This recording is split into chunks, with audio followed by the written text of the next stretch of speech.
On the banks of the Yellowstone River in eastern Montana, the U.S. Army 7th Cavalry is guarding a team of engineers who are surveying a railroad line intended to traverse the Great Plains.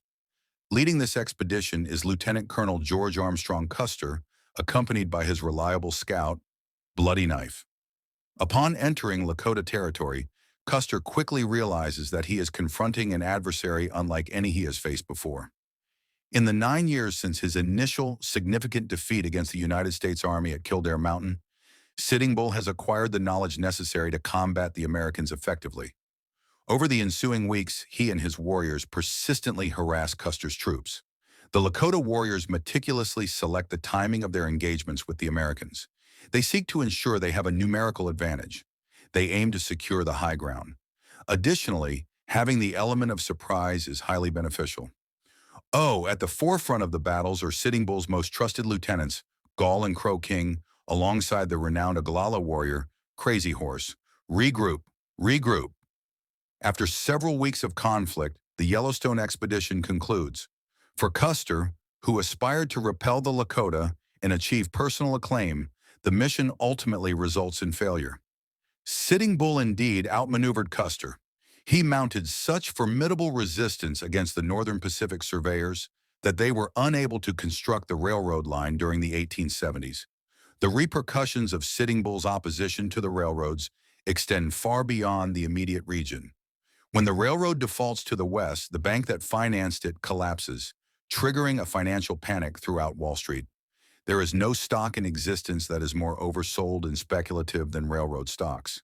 Consequently, this large investment firm overextends its resources, and when the company fails, it drags down numerous other banks and investment houses with it. There is a significant collapse of the economy known as the Panic of 1873, during which 55,000 businesses go bankrupt and 5,000 banks fail. This event initiates a prolonged period of economic decline lasting 5 years and 5 months, marking the longest contraction in U.S. history. It represents the first major economic downturn in the industrial era of America, resulting in widespread bankruptcies, unemployment, and despair. The severity of this economic crisis is such that it will be referred to as the Great Depression until the 1930s. As President Ulysses S. Grant embarks on his second term, he confronts a dilemma for which he has no solution. However, news arrives from the Black Hills in the Dakota Territory that has the potential to alleviate the nation's financial troubles. In the summer of 1874, an expedition ventures into the Black Hills and uncovers substantial gold deposits. Reporters relay this discovery back to the east, and within days the entire nation becomes aware of the significant gold strike in the Black Hills. This news ignites a massive gold rush, prompting thousands of Americans to flock to the region. This sudden influx of gold is expected to not only replenish the treasury, but also create employment opportunities for countless hard-working Americans. Yet a significant issue arises. The Black Hills are part of the Great Sioux Reservation, which was guaranteed to the Lakota people in the 1868 Treaty of Fort Laramie. The cultural significance of the Black Hills to the Lakota is profound. They are regarded as a sacred site, a vital source of life, and a crucial resource for food and water. The Black Hills serve as an oasis amidst the Great Plains. Grant is aware that a crisis is on the horizon. Once gold was discovered, the relentless tide of greed, prospectors, and fortune seekers inundated the Black Hills. They disregarded the laws that designated that land to a specific tribe. Any consideration of treaties or rights was cast aside, as prospectors encroached upon the lands that rightfully belonged to the Lakota. Grant is an individual who asserts that one should honor their commitments. This principle was sacred to him. Furthermore, the nation's treaty will remain outside the Black Hills. On November 3, 1875, Grant convenes his generals and advisors for a confidential meeting at the White House. President Grant has resolved that we must defeat Sitting Bull. We must defeat Crazy Horse. We need to eliminate all those who are residing here, causing, alleged issues for the miners and other settlers. Consequently, they issue an ultimatum. This ultimatum declares that all Native individuals not residing on reservations must surrender to U.S. forts by the end of January 1876, or they will be deemed hostile.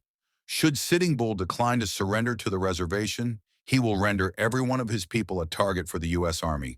However, the Lakota leader remains steadfast. The January deadline passes without any indication of Sitting Bull or his people. At this juncture, Grant assumes the role he played during the Civil War, which is, we are going to achieve victory. What this truly entailed was that the U.S. Army was granted complete authority to engage in total warfare against the Lakota people. They are close. How many? Thousands. Lieutenant Colonel George Armstrong Custer and his scout, Bloody Knife, have been in pursuit of Sitting Bull and his followers for over a month. Now they are within 5 miles of his extensive camp, located along the banks of the Little Bighorn River in Montana. The camp has expanded to nearly 70 acres, housing over 7,000 followers, including more than 1,500 warriors. This is more than double the number of soldiers in the 7th Cavalry. Yet Custer remains resolute. Custer believed that to overcome a Lakota camp, one must catch them off guard. If we locate them and can surprise them, the actual fighting will be a secondary concern. The 7th Cavalry would possess the ability to confront any size camp they encountered. Despite being outnumbered, he chooses to advance. He views this as an opportunity to redeem himself, to enhance his reputation, and to elevate himself to new heights of fame and potentially wealth. Consequently, this will impact his decision-making process. Custer organizes his troops into 3 divisions. He instructs one column to apprehend any villagers attempting to flee. Next, he commands another battalion, which includes Bloody Knife, to assault the village from the southern approach. Ultimately, Custer will lead a 3rd group to flank the village and charge from the north, overwhelming the Lakota camp. Sitting Bull commenced rallying the young warriors to establish a defense and repel the soldiers. Thus, he found himself in the midst of that conflict during the initial phase of the battle. On the opposite side of the village, Crazy Horse is mobilizing his warriors. Crazy Horse was an extraordinary warrior, an instinctive leader, remarkably skilled and charismatic on the battlefield. His warriors would follow him anywhere. As the battle progresses, Lakota warriors like Gall seek to leverage any advantage. Gall played a significant role in the Battle of the Little Bighorn, leading a contingent of Lakotas to confront U.S. forces. The Lakota utilized the gullies and ravines to encroach upon the soldiers' positions, demonstrating a level of understanding of the terrain that the soldiers simply lacked. As U.S. forces engaged with the Lakota, Custer's scout, Bloody Knife, is resolute in seeking revenge against the Lakota tribe that rejected him. Reflecting on Bloody Knife's life, he emerges as a somewhat tragic figure. He was unable to attain the peace or happiness that might have been his had the Lakota fully embraced him into their nation. A truly tragic figure. Hold the line. Hold the line. The significant error Custer commits is dividing his regiment into 3 battalions and then attacking from various positions. This strategy enables the Lakota, led by Crazy Horse and Gall, to engage those units individually and defeat them. Custer is outnumbered. The cavalry charged forward. We countered their advance and overwhelmed them. And there, on that hill, lay Pihihaska, the notorious Indian killer, lifeless. History will reveal that Custer's pride and arrogance determined his downfall. Undoubtedly, he was overly confident in attacking a village of such size. Moreover, there existed a cultural bias that suggested a single regiment could conquer any number of Native Americans. Custer was unaware of the unwavering confidence of the Lakota, both as a nation and as warriors. All that confidence came to the forefront and ultimately led to Custer's defeat. In under an hour, Sitting Bull's warriors annihilated Custer's 7th Cavalry and celebrated an extraordinary victory over the United States. Today, the Lakota people and their culture endure, thanks to the legacy of Sitting Bull. He stands as a symbol of indigenous strength, hope, and inspiration. This is not merely a distant historical figure. This was a real individual who had a profound impact, not only on Native American history, but on American history as a whole. The common thread in Sitting Bull's life is his unwavering commitment to protecting Lakota land from the encroachment of the United States. He is regarded as a heroic freedom fighter, someone who resisted the American invasion and defended the rights of his people. For me, as a young Lakota individual, Sitting Bull embodies resistance. He never ceased to be Lakota. He expressed, "I just wanted to be remembered in history.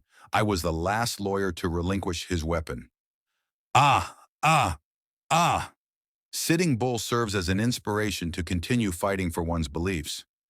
I believe all Native people strive to emulate him in various ways, to live fearlessly and inspire others.